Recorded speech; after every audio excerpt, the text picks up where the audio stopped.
morning, Dr. Reddy sir. Please continue to talk.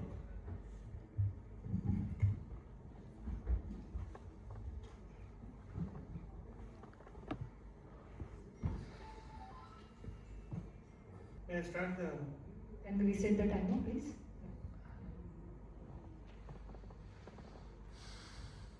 Sound, please.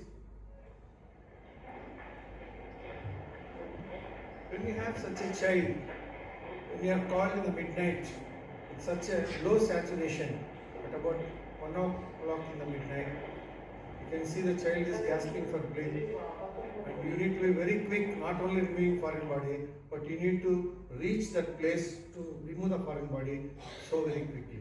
See, once the foreign body is removed, the child is comfortably breathing like this. So, all this time you have heard how he has done bronchoscopy and he has shown his experiences.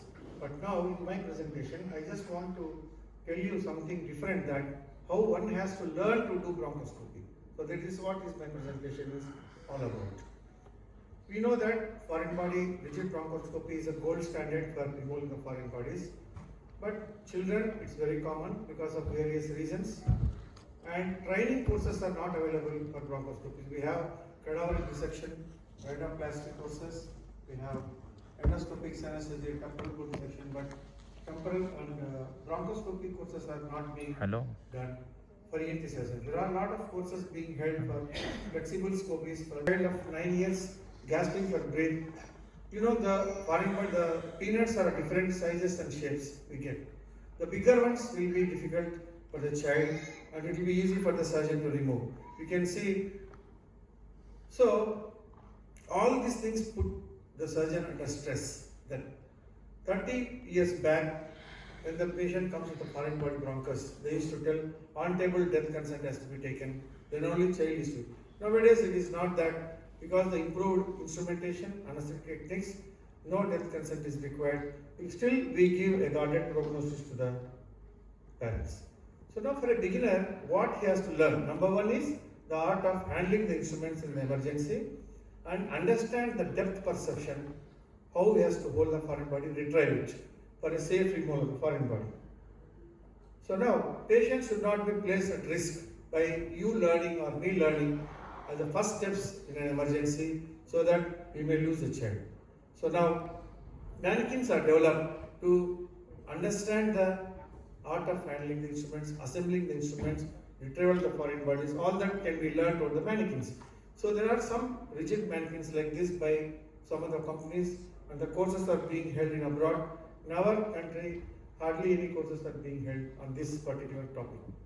So now, why mannequin practice one has to do? One is learn the hand and eye coordination, learn the psychomotor skills, understand the depth perception, at what distance you need to keep the bronchoscope, and what distance you need to keep the telescope, and how to handle the instruments. All these things has to be learned. So, by reading the old book, the gold standard for bronchoscopy is Jackson and Jackson, he has designed a rubber tube mannequin, which is actually, the figure was not there in the textbook. So I imagined and made a box like this, and I discussed with an intelligent carpenter. I called him and showed all the videos that how I remove the foreign body, and he understood and he made this plant like this. I never told him to make it. He's a very intelligent fellow. So he made it like this. So we put a Mellicot's catheter, bigger one, and then start using like a bronchoscope. See, now you pass the bronchoscope into the tube and then put some foreign bodies. And then what you learn here, see the moment if you give a scope to a beginner, they will try to thrust like this. So it is not that we have to go all about like this. You need to guide the bronchoscope with the finger, thumb. So you can start removing the foreign body. So just to show you how it looks, see, you pass the telescope like this, put some foreign body. See, now there is no forceps space in this to remove the foreign body. Many people will think that if they have an optical forceps, it is like something they can do everything. But optical forceps is not everything. It is only something of the instruments. So because you cannot use that optical forceps in a small children. So by doing this mannequin bronchoscopy, you can learn how to hold, how to retrieve, how to pass, all that you can see. See, there is something called as equator of the foreign body. If a foreign body is there, you need to grasp more than 50% of the length of the foreign body. Then only you can remove the foreign body as a single unit. If you catch only 25%, you will not be able to remove the foreign body as a full. And it is not a better practice to make foreign body into multiple pieces unless you are very much experienced. That is the biggest challenge with the vegetable foreign body is it will become into multiple. Then second option is a sheep lung mannequin. Of course, you can use pig lung mannequin also. You can get commercially from many places. So this sheep lung is a very cheap one. You can get it for 200-300 rupees on any Sunday market. You can go and buy. But only thing is they will cut the larynx. They separate the larynx like this. So you need to stitch that. So the feel of going into the larynx has to be learned for the beginner. So you make a silk stitch like this, what I did, and it is mounted on a board like this, and then you start again practicing. See that? That is the larynx, vocal cords, and going into the trachea. The only difference is the trachea is longer than human, and the angulation is something different. So we are not learning any anatomy here. So we have to pass the telescope first, then put some foreign bodies, use the suction, and keep on doing that. So by doing this, you will definitely learn the art of handling the instruments than you learning in an emergency when a patient is struggling. So we practice many times like this. So we held courses like this in our conferences. For many people we have trained like this. So this is the easiest ways to learn on a sheep lung mannequin. You can get a fresh pig lung along with the trachea. There are people who supply you to your place. If you want, they can send you by courier. So this is like this. You put multiple foreign bodies and keep on practicing on that. You suction the secretions and all that you can do. Then repeatedly you can pass. See this? Again you put a peanut and see, the difficult thing is when you work in a trachea, it will keep on, the foreign body will keep on going inside and inside like this. If you try to grasp it aimlessly, without any plan, without any delicacy. So the most difficult thing is the foreign body will work downwards and downwards as you keep on manipulating it. So you need to be very precise and quick and accurate in catching it, not only catching it, but also retrieving it. So let's see what I do in my practice is, when I get a patient with a foreign body bronchus, I take a 4 mm nasal telescope and pass it into the tracheobronchial tree, visualize where the foreign body is. I can see in this case, there is a left side, there is a foreign body bunch of pins. So I plan my forceps and comfortably removing without any problem. So first you need to understand the position of the foreign body in relation to the anatomy. So that's very important. Then you can plan your forceps and then you can retrieve the foreign body. All that can be done if you are using a, see now, this particular situation, the foreign body is in the coronal plane. So now I cannot remove the foreign body in the same plane because it gets into two pieces at the level of the glottis. So what I will do, I version it in the favorable position at the level of the glottis, then I will retrieve. So all that you need to see now. The anesthetist will show the cards and then we put the scope in a suitable scope. So this is about 15 years back. I never had ventilating bronchoscopes to start my practice with. So I started with Indian instruments, then move on to later on sophisticated things. So the anesthetist will show. So don't try to thrust the bronchoscope without seeing the glottis. You will damage and then you will be bleeding. Always ask the anesthetist show the way, then it is always better you to go inside. So once I go inside, see what I do, then I turn the head towards the left side when I want to see on the right side to make the trachea and bronchus into a single line. And on the opposite side, when you want to see on the left side, turn the head towards the right side. Sometimes the foreign body slips onto right side to left side, it keeps on playing like this. So you need to change the head position without any. See, all this can be done when your heart rate is at a very low level. When you start doing foreign body bronchus, so too many people around will disturb you. If you are in institute, So see now, this patient has a foreign body in the trachea in the unfavorable position. I caught hold of only 25% of the foreign body and only 25% I retrieved. So if I catch more than 50%, only I will be able to remove the foreign body. See now, at the level of the glottis, what you need to do is, when you come to the level of the glottis, tilt your scope like this, so that the more space is there in the posterior part, the foreign body will come very easily than you holding like this. At the anterior part, it becomes into two pieces. So that's very important. So these are sequential way how one has to do. The anesthetist is showing the cards to me in the first photograph. Next I see the trachea. Then I see the right main bronchus where the foreign body is snugly fitting into the right main bronchus with no forceps space. So now I plan what forceps I have to use and then remove the foreign body. Once I remove, then again sequentially you can see I check there, the granulations are there and there is no second foreign body.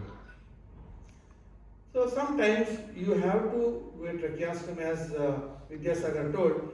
In my practice, I did only once tracheostomy when the beetle nut was stuck in the trachea which was not able to remove it. I cannot forget this because it was a hot summer, 45 degrees centigrade in the late night at about 11 o'clock. The whole town was in pitch dark, no power in the town. So I remember this day when my friend called me to do this case. I told him we have to do a tracheostomy. Without doing tracheostomy, we did a tracheotomy instead. Then we removed the foreign body. Next day we closed the. So we have to do tracheostomy sometime. And the most challenging one in my practice was this. The foreign body was there in the bronchus for about 7 years time, and the mutton bone, and he was moving from one place to other with a lot of diagnosis. Finally, he landed with the thoracic surgeon. He did a scan and referred the patient to me, and I removed the foreign body. A lot of difficulty was there in removing. I removed this with the conventional instruments. I have pediatric bronchoscopes up to the size of 6.6. Rest of the things I have only conventional for the adults. So I removed it, but there was a lot of bleeding was there, which put me in the worry. Then we put some pressure and then controlled the ooze. And again, a hypodermic needle in a left main bronchus in a mentally retarded patient which was stuck in the left main bronchus. Obviously, the 4 mm nasal endoscope could not see the foreign body in the left side. So I passed the bronchoscope and removed the needle from the left main bronchus. It has come up to the level of the subglottis and fallen there, and I removed this with the conventional instruments. So now the most important of my talk will be this. So the tools what you have are the ones which are going to decide your results. So the gold standard for pediatric bronchoscopy is this. If you have 3 or 4 bronch sheaths, you can do that. But the thing is, a set will always protect you. You never know at what stage you require what size of sheath. So this is a sheath, the complete set you need to have from 2.5 to 6, the pediatric set, and all the accessories like telescopic variety of forceps and non-telescopic conventional tooth forceps, all that you need to have. And you can see all these things I started buying when once I started growing in practice. I didn't took at once. I slowly started doing the conventional. I did almost 500 to 700 cases with Indian clinical instruments, believe me. Then later on I started buying this. Then I took all the sets and all the accessories. Now I have luxury of using all these instruments. We have a lot of, suppose if you have only one forceps, you are trying, it's not coming. You need to have another forceps at least for mentally that you can remove the foreign body with another forceps. So better to have good set of instruments. This particular scope, 2.5 scope, which you can use it in the neonate also. You can see the working channel, you can pass the flexible forceps is there where you can catch the foreign body like this. That's the beauty of a 2.5 mm scope. So I recently was called in a 12 days child, all the lung was collapsed. They called me, so there was a thick mucus plug in the left main bronchus. I removed it with a suction and the child did well. So you can do in a newborn also with 2.5 very comfortably and safely with a ventilating bronchoscope.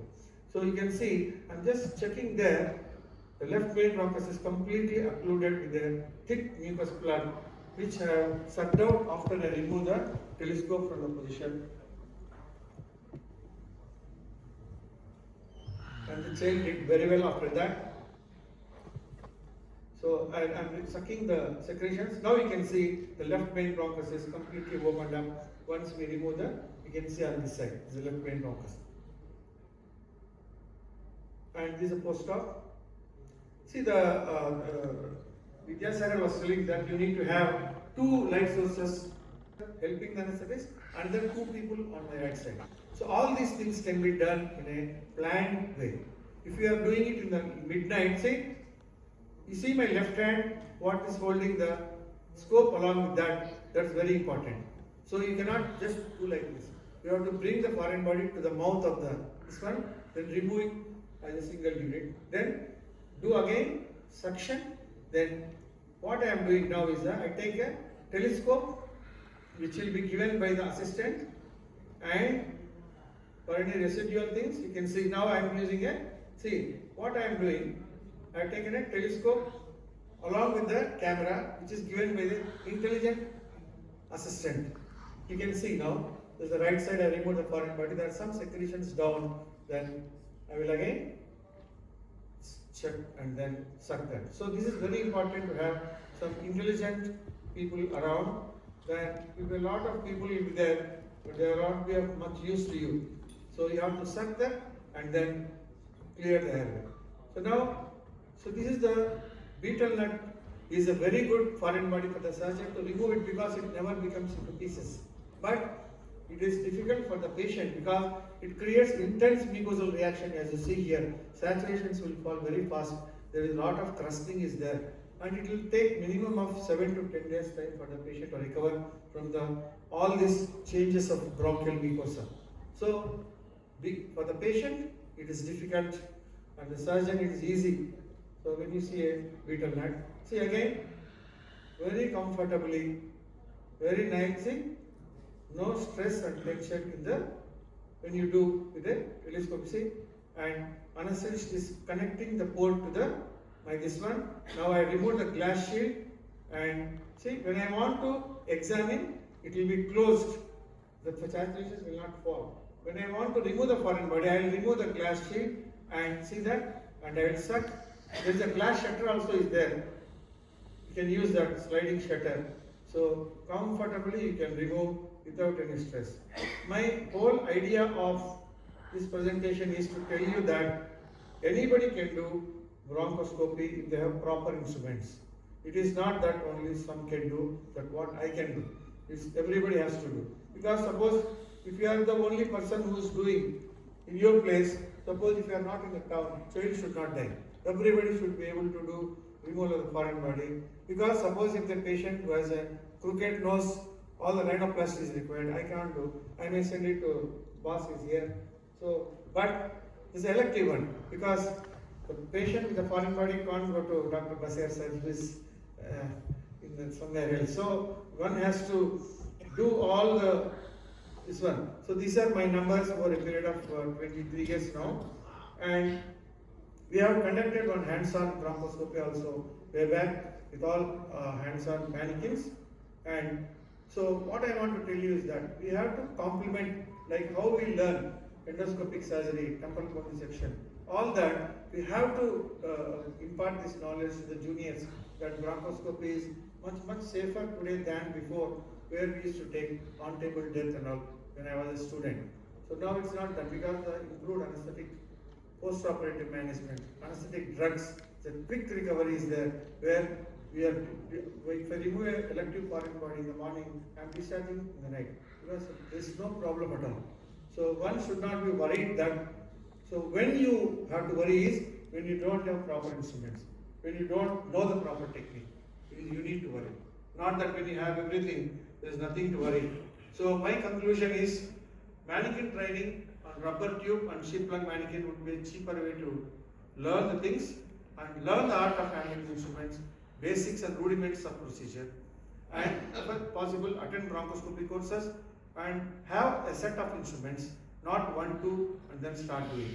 Then include telescopic forceps in your armamentarium as you grow in your practice and earn money. Because the more, what money we invest in this particular branch, I will not get the returns of same. But if you buy a defibrillator, you may get. But these cases are not much, so you have to, it's a life-saving procedure. My boss once, he had lot of instruments when I was working. Then I asked him, sir, in this 1 year we have removed only 2 cases. So we don't get the revenue. What will happen, sir? When I was a beginner in 25 years back. Then he told, look, Reddy, if my child, suppose, aspirates a foreign body, who will remove in this town? So with that intention, I purchased the bronchoscopy set. That was the answer given to me by master. So with this, I conclude by telling you that we are all like, we feel that we are all surgeons sitting in a hall. We are all 30 years, 20 years experience, and we learn so many things. But I will tell you, we are all instruments. But the surgeon, real surgeon, is not the one who is doing the surgery. He is the one who is behind you, who will making you to do to save the children's life. Thank you very much for your kind attention.